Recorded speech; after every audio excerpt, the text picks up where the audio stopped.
What I want, as Steve said, I'm responsible for our audience-based advertising efforts for the Google Display Network.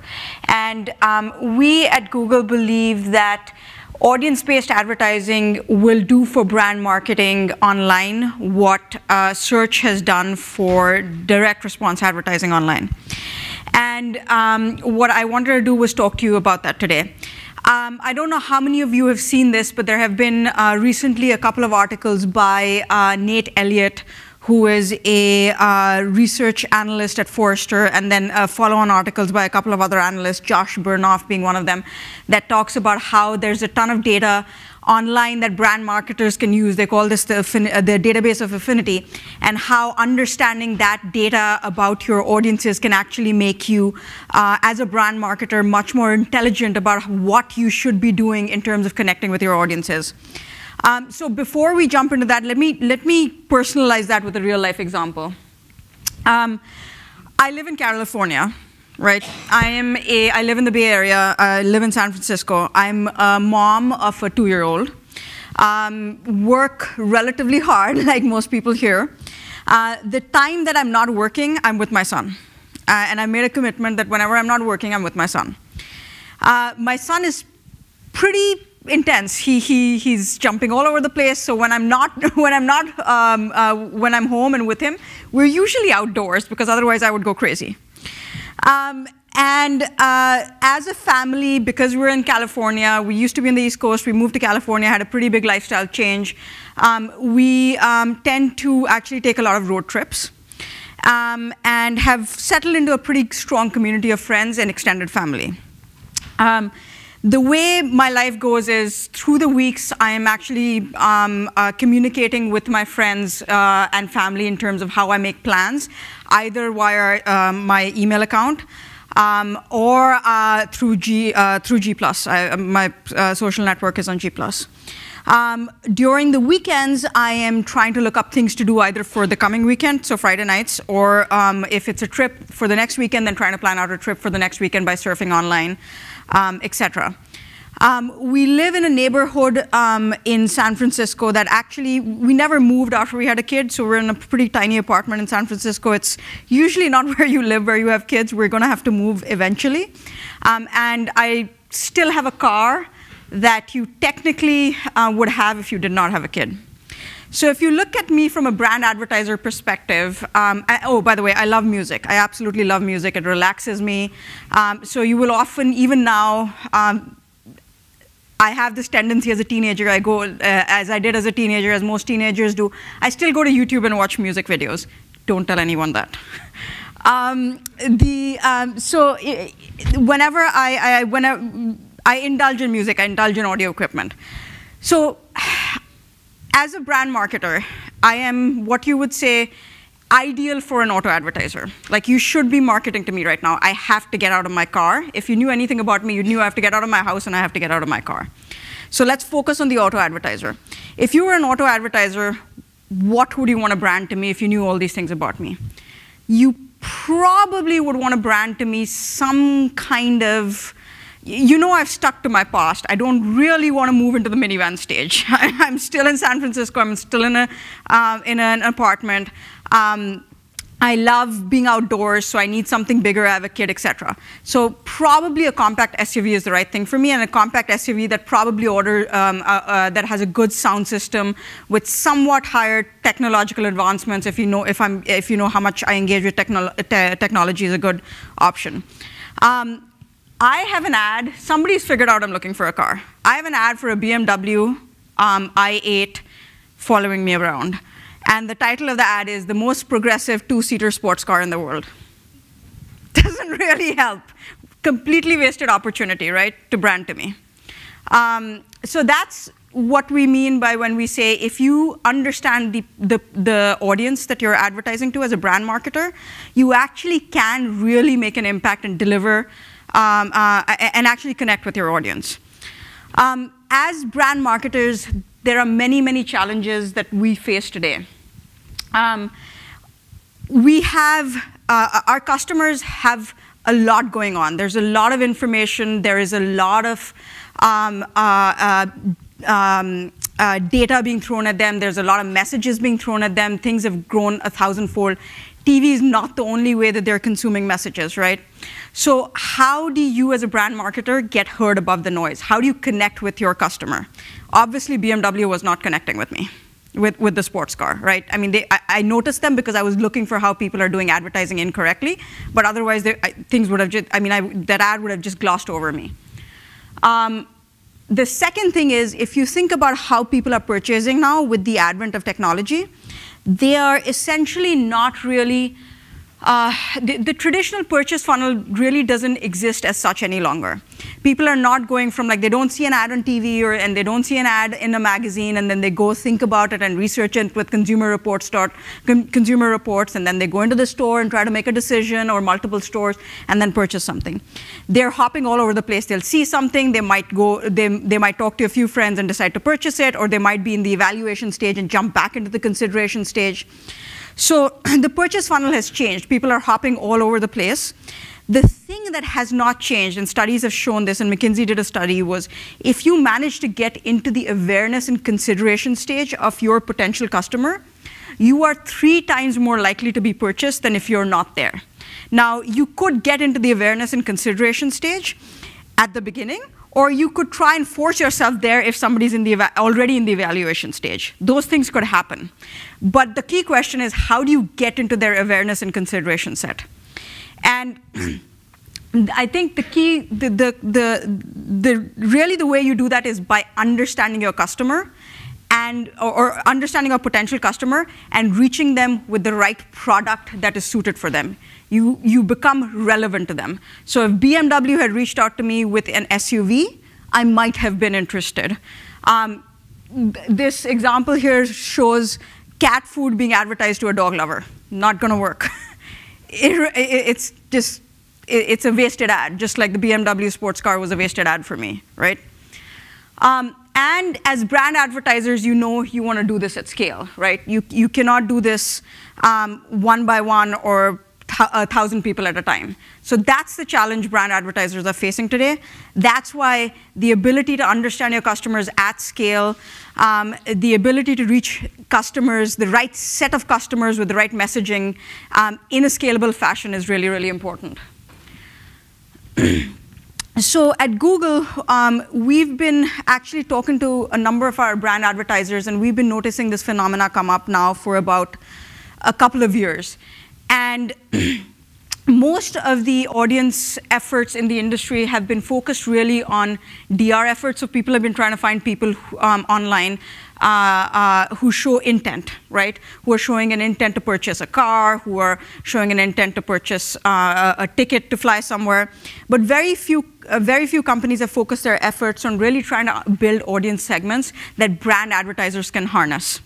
And so over the last couple of years, what we've done at Google is we've invested very heavily in methodology and technology that can actually help us build segments for brand advertisers that help them reach audiences that they want to, that help them reach audiences based on the lifestyles of audiences and their interests, just like you guys would do on TV. Right? So let's say you want to reach someone interested in technology. On TV, you would probably advertise on Big Bang Theory, Criminal Minds, CSI, et cetera, right? There are a package of content that you would advertise on. What do you do online? We've tried to develop that audience so that you can try to reach that audience no matter where that audience is.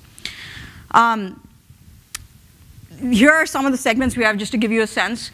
So like outdoor enthusiasts, people interested in fashion, luxury shoppers, et cetera.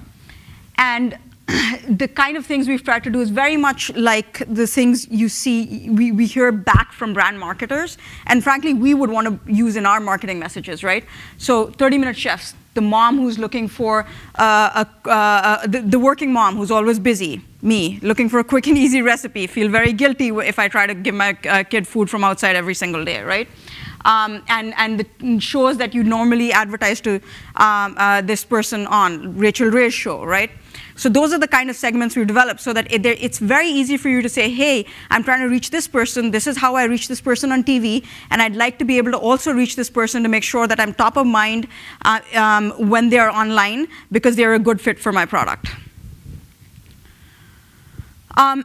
So I want to take a couple of minutes to talk about how we did this, because it really is key how you bring this all together.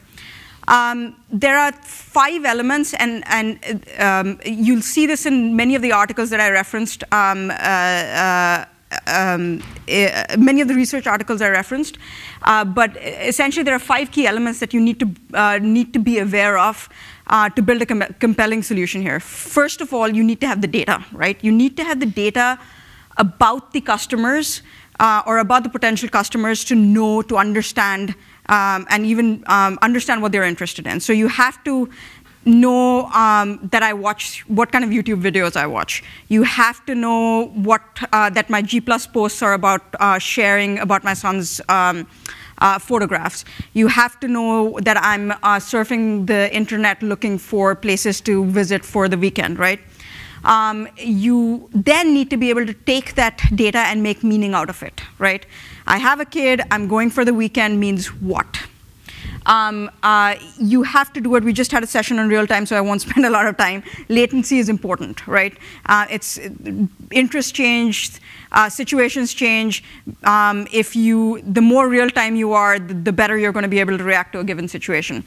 You need to be able to do this at scale, and then you actually need to be able to have systems that measure how well you do it, whether they are automated systems or they're actually human systems. And very few companies have the scale or the ability to have the human systems in there, which are very, very important. So to deep dive into each one of them, signals. We spent a considerable amount of time over the last few years trying to make sure that we have the right systems, or sorry, the right signals, to be able to ensure that we are able to understand what understand the affinity that a user has, so that we can actually provide our advertisers with the right set of inferences for the user. Now, we obviously do this in a very, very user-sensitive way, and we obviously provide them with complete transparency and a choice of opting out, etc. We also are one of the few companies that can do this across platforms, right? So across the web, across video, across mobile, etc. I won't dwell a lot here because I think this is pretty obvious.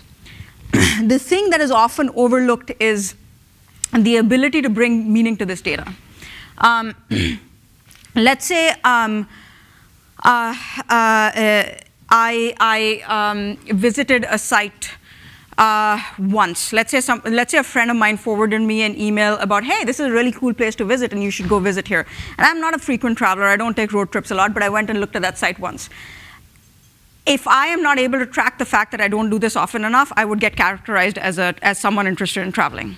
So I need to have algorithms that are able to understand, do I look at this often enough, how often, what is the frequency that decides whether I'm interested in something or not.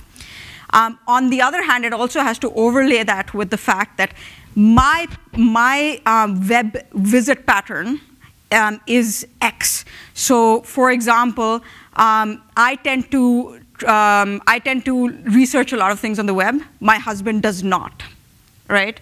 If he looks at a thing once, it actually means he's pretty interested. Versus if I look at a thing once, that means I just read a lot, and that's all there is to it. And basically being able to look at your web behavior and being able to normalize for it is yet another, for example, another way of being, is another capability of an algorithm. The third thing is I could have looked at something a month ago. Is that important now? Maybe I visit the web only on weekends for my research purposes, right? How do you know that? How do you distinguish that from one person to the other? So there are all these things that are important. And then there are also things that say, how do you take not just individual data points, but how do you combine the individual data points to make richer meaning? So the fact that somebody bought a $10,000 TV, does that mean that they're interested in in entertainment and are, let's say, a technophile, versus are they just a luxury shopper? How do you know that, right? How do you make those distinctions? So it's really combining different data points and making those decisions intelligently that matter. So there were actually 3 or 4 Ad Age articles in the last 6 months that talk about how now that there's a richness of data, it's really the algorithms that are going to distinguish the people that are able to actively make meaning out of that data. Latency, we just talked about this. Real time is important, will always be important. How important is it for brand? I won't spend a lot of time on this since we just talked about this. In order to be real time, you need to be able to actually be present in all parts of the value chain. Because of the Google stack, we're lucky enough that we're there from the publisher to when the ad call is made, to when the ad is served from the advertiser. It's the same double-click cookie. You have no cookie matching. So basically, from the time that the advertiser comes to from the time that the user comes to the website to the time that the ad is served, there's like a few seconds of delay, right, in terms of us being able to understand what the interests are and being able to make meaning out of those activities. Doing this at scale, you have to have the data, the algorithms that can scale, the technology that can scale. It's very easy to do all of this, or it's easier to do all of this stuff if you're trying to find 10,000 users. It's much harder to do this stuff if you're trying to find the 20, 30, 40 million moms in the US, right? So when we try to focus our efforts on finding a solution for our brand advertisers, the challenge we laid for ourselves was, can we do this at the right scale? Can we do this at the scale of TV? And that's essentially what we were aiming for. And yes, it took time, but 2 years later, I think we were able to, given Google's infrastructure, given Google, the capabilities Google has at scale, we were actually able to get there. Finally, quality control. So I say you're a mom. How do you know? How do you as a brand advertiser know that I'm actually correctly qualifying you as a mom, right? How do I know that my algorithms are working correctly? How do I know my data is correct? So you need multiple quality control mechanisms in place so that you can check the quality of how your classification mechanisms are working. And we obviously have a bunch of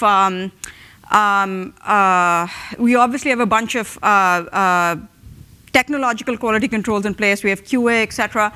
But what we also do, which I think is pretty revolutionary in my mind, is we actually have a very large human rater force that actually does a bunch of activities and a bunch of test scenarios and rates how their profiles are built, right, in every single country, so that we can actually test how it's working in real time, which I think is pretty unique. So having said that, I just wanted to point out a quick case study that we recently had with Mazda. Mazda launched their 2014 models, and they had been trying to build brand awareness for their 2014 models. Mazda has come out with this new technology. I don't know if anybody's familiar with it. It's called Sky Active, and it really appeals to the more of the technophile, more of the people who are more contemporary, who like music, who like technology, etc. And they wanted to raise awareness about this technology. This was their biggest advancement for their 2014 models. And they had been trying, they had advertised on TV, again against most of the TV shows that appeal to technology fans. And they wanted to advertise online, and they'd been trying for about 3 or 4 months, and I had a lot of trouble finding the right audiences at scale. They were able to find pockets of the right audiences. So they came to us with a challenge. At the same time, we had just put our product in beta, and so they started using our products. Essentially, they were able to reach 500,000 potential customers, which was 10x more than what they were able to reach with any other display provider out there. And were able to engage with them. They were able to drive a lot of qualified leads to their sites. And overall, it was a huge success for them. Guess what car I ended up buying? It was a Mazda, perfect car for me. So it worked out really well. Their ROI was pretty high. Just really quickly to recap, when you think about audiences, I think audiences are going to be, being able to identify and talk to your right audiences is going to be key for brand advertisers. It's the way you figure out whether you are getting the right audience solution depends on whether there are 5 things that can be brought to bear. The right data and the right signals at the right scale, the right algorithms, can it be done in real time, can you get the segments at scale, and then does it have the quality controls you need? I went through that really, really fast, so because I wanted to leave time for Q&A. Any questions? I wanted to ask about the mobile piece and how much, how accurate and how reliable is targeting both targeting across the various platforms into mobile and tablet, and also what kind of data you're able to get back from those devices, and what's the disparity now between what the capabilities of desktop are and devices? So people are, so mobile is actually catching up with desktop. I mean, we see approximately 30 to 40% of activity on mobile. So people are spending more and more time on mobile. They are doing more and more things on mobile. The number of people that are even buying things on mobile has increased. More and more social activity is happening on mobile. So I don't think there's much of a data disparity between the two. So I think that's catching up pretty rapidly.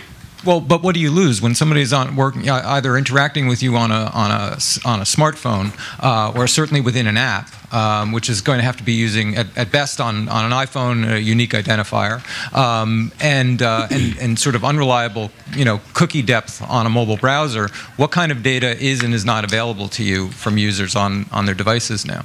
How is that catching up? I mean, how are you able to track now across the screens? How you're able to track across the screen. So we are working on solutions to track across the screen. I think what we are trying to do is we are trying to develop privacy-friendly ways. We do not want our consumers to feel like we are violating their privacy. So as of now, we're still working on figuring out a privacy-sensitive way where they would feel comfortable, is what I would say. That would work across that would work across smartphone screens. operating systems as well as mobile browsers? Yes. Go ahead. Tell us who you are. Tim Letcher from Cole McVoy. I've got 2 questions that aren't related to each other, actually. I'm assuming this is Google, so there's going to be, you've got these affinity segments, which is display, but how does this tie back then? Do you retarget then when you get down to AdWords and like search? So that's question number 1. The other question is, you talked about scale. And you use a big national brand like that, like Mazda. What is this? Are you doing similar things for small business? Can they afford to get in on something like this too? Sure. So this is available on AdWords. It's not just on. So we are launching next Thursday. So 6/27. It's not just available on display. It's available on mobile and video.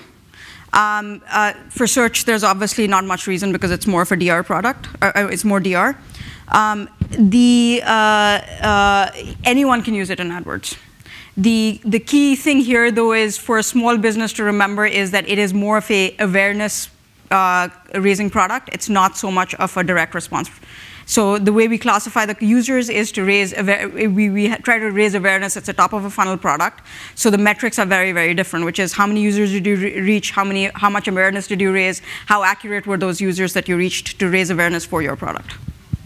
Did that answer your question? Anyone? I'm sorry, was there anyone, did I miss anything? Diya Jolly, thank you very much. Thank you.